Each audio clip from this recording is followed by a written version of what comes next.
ये संवैधानिक तौर तरीके से कैसे अलग है? संविधान हमें ये जवाबदारी देता है, जो खुद अरुण जेटली जी ने कहा है, जो खुद प्रियंका चतुर्वेदी जी भी हमारे साथ राज्यसभा सांसद जुड़ गए। प्रियंका जी, आवाज आ रही है? जी आ रही है, बिल्कुल आ रही है। मेरा पहला प्रश्न आपसे यही है, क्योंकि आप डिबेट में थोड़ा लेट से जुड़ी हैं। प्रधानमंत्री नरेंद्र मोदी ने कहा है, देखिए आप लोग पूरा चुनाव संविधान की दुहाई देकर जनता के बीच गए, लड़े।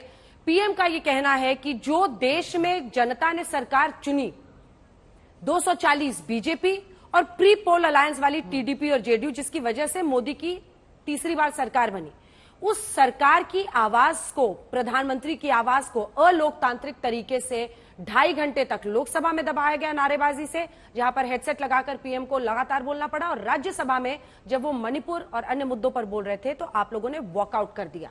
ये अलोकतांत्रिक है, ये संविधान के खिलाफ है। ऐसे में संविधान की दुहाई आप कैसे दे सकते हैं? इस पर आपका जवाब। नहीं, तो सबसे पहले मैं ये कहना चाहूंगी कि ये संवैधानिक तौर तरीके से कैसे अलग है।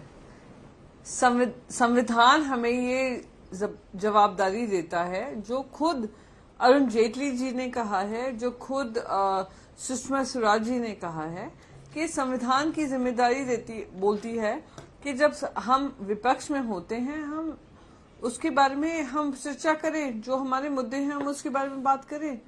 तो इसको लेकर अगर कोई हमसे बातचीत करने को तैयार है और कहता है कि हम आपके मुद्दों को चर्चा करने को तैयार हैं, क्या वो महंगाई पे चर्चा करने को तैयार हैं? क्या वो महिला सम्मान के बारे में चर्चा करने को तैयार हैं? वो किसानों के अधिकारों के बारे में चर्चा करने को तैयार हैं? क्या वो बढ़ती जो अर्थव्यवस्था में जो डोल डाल है उसके बारे में चर्चा करने को तैयार हैं? इसमें कोई भी चर्चा करने को तैयार वो है नहीं, और फिर भी कह रहे हैं अरे आप लोग हमसे कह रहे हैं हमारी जिम्मेदारी बनती है। अरे आपकी जिम्मेदारी बनती है, आप सरकार में हैं, और अगर सरकार में आकर आपने ये वादा किया है कि आप इन सारे मुद्दों को ध्यान में रखेंगे, तो हम आपसे सवाल पूछेंगे। और अगर आपको उस सवालों का दिक्कत लगता है और जनता के बीच में जो सवाल आ रहे हैं आपको चर्चा लगता है, दिक्कत है, तो हम कहीं ना कहीं हम आपसे पूछेंगे कि क्या आपकी दिक्कत है। सुधांशु जी, जवाब दीजिए। देखिए, जो प्रियंका जी ने कहा, बिल्कुल उनकी बात का हम स्वागत करते हैं। प्रियंका जी, बजट सत्र है, आपने कहा महंगाई, आर्थिक विकास, आपने कहा आय की असमानता, ये सारे विषय आप अर्थव्यवस्था पे बोल सकती हैं। और 20 घंटे का 18-20 घंटे का समय अलॉट होगा राज्यसभा में, आप ये सारे विषय उठाइए। बस यही तो समस्या है, जब आर्थिक विषय पे बात हो रही है तो आर्थिक विषयों की अलग अलग विषय का डिमांड करना बहुत उचित नहीं है। और मैं एक और बात भी बता देना चाहता हूं दर्शकों के सुलभ संज्ञान के लिए, ये लोग कितने गंभीर रहते हैं। आजकल जो ये संविधान का विषय बहुत उठाते हैं ना, ये राहुल गांधी जी और ये लोग जिस संविधान की किताब को लेके आते हैं, वो लाल वाली जो पॉकेट एडिशन है, वो संविधान का अधिकृत एडिशन नहीं है, मगर वो एक प्राइवेट एडिशन है। मगर ये अपनी किताब भी नहीं पढ़ते, जो छोटा एडिशन है उसमें जानते क्या लिखा हुआ है? उस संविधान की किताब में जो राहुल गांधी दिखाते, मैं आपके लिए पढ़ा दे रहा हूं, उसमें लिखा है, our constitution was crafted by the finest and most emancipated minds of the time, thankfully not directed by the confused Nehruvian social policy. और उसके बाद उसमें लिखा हुआ है, Indira Gandhi who has bought the darkest star in democracy. मतलब भैया, मैं कह रहा हूं, इससे समझ में आता है कि आप कितने सीरियस हैं। ये 6-6 महीने जो किताब दिखा रहे हैं उनका पन्ना पलट के यही किताब में जरा खोल के पढ़ लीजिएगा प्रियंका जी, तब आप लोगों को बेहतर समझ में आता है कि जनता के मुद्दों पे भ्रम की राजनीति करना और जनता के मुद्दों के ऊपर तथ्य और सत्य रखना सदन के पटल पर, दोनों में जमीन आसमान का अंतर। ठीक है, चूंकि आप संविधान दिखा रही हैं, एक जवाब दे लीजिए, फिर मैं जाऊंगी सुरेंद्र जी के पास। और देखिए, 8 घंटे का टाइम बीजेपी को जनता ने दिया ना। अगर उनके 240 सांसद हैं प्रियंका जी, तो जब प्रधानमंत्री उसमें से 2 घंटे 14 मिनट बोलते हैं तो जनता को सुनने का मौका देना चाहिए, चाहे वो राज्यसभा ही हो। उनको क्यों नहीं उनकी आवाज पहुंचनी चाहिए लोगों तक? देखिए ऐसा है, मैं बहुत खुश हूं आपने मुझसे ये सवाल पूछा, राज्यसभा को लेकर पूछा। राज्यसभा में ही है जहां प्रधानमंत्री ने कहा हम 400 सीट जीतेंगे, 370 बीजेपी जीतेगी और बाकी उनके अलायंस पार्टनर्स जीतेंगे, है ना। तो हमारा भी अगर उनको नहीं सीट मिली है, ना हम उनका मजाक बना रहे हैं, ना मखौल बना रहे हैं, ना हम आपसे प्रश्न उठा रहे हैं कि आप लोगों ने सबने डिसाइड कर लिया था उनको 400 सीट मिलने वाली है। मैं विपक्ष से भी नहीं पूछ रही हूँ, ना मैं मीडिया से पूछ रही हूँ। मैं आपसे एक सवाल पूछ रही हूँ और सवाल यही है, सवाल संविधान को लेकर है। अभी ये बता रहे थे कि संविधान ये कहता है, वो कहता है और संविधान की लड़ाई लड़ी है। हाँ, हमने संविधान की लड़ाई लड़ी है और विपक्ष में होकर मैं शिवसेना में हूँ।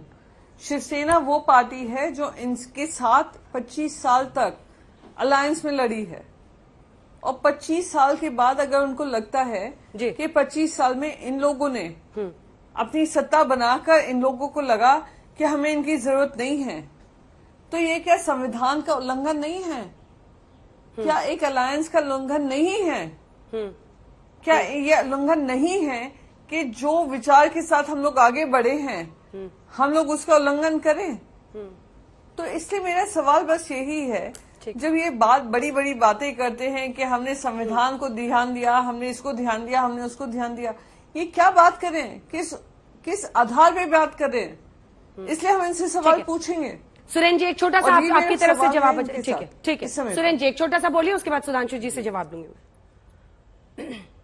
आप सुधांशु जी से ही लीजिए क्योंकि सुधांशु जी ही जवाब देंगे, लेकिन अंजना जी जवाब तो जाति जनगणना पर देना पड़ेगा। आज की डेट में अभी ये कह रहे हैं कि साहब ये जाति जनगणना तो कराना चाहते हैं और वहां धर्म की पहचान, यही तो हमारी समस्या है सुधांशु जी आपसे, क्योंकि आप धार्मिक भेदभाव करना चाहते हैं और हम जाति और सामाजिक समभाव करना चाहते हैं। आप मूल रूप से कहते हैं ना कि दुविधा में फंसे लोग और सुविधा में फंसे लोग, और करते हैं बात जंगल की गमले में उगे लोग। आज की डेट में आप जिस तरीके से आप ही जाति जनगणना के समर्थन में थे, नहीं थे क्या? बताइए, ऐतिहासिक रूप से आप जाति जनगणना के समर्थन में थे या नहीं थे?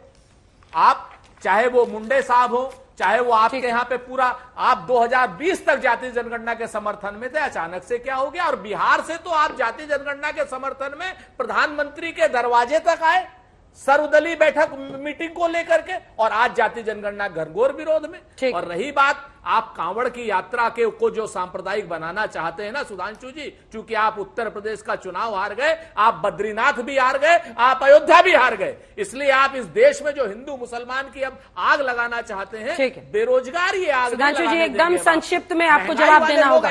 आप नहीं लगाने दोनों की बातों हार गए, नासिक भी हार गए, चलिए नासिक, बद्रीनाथ, फैजाबाद।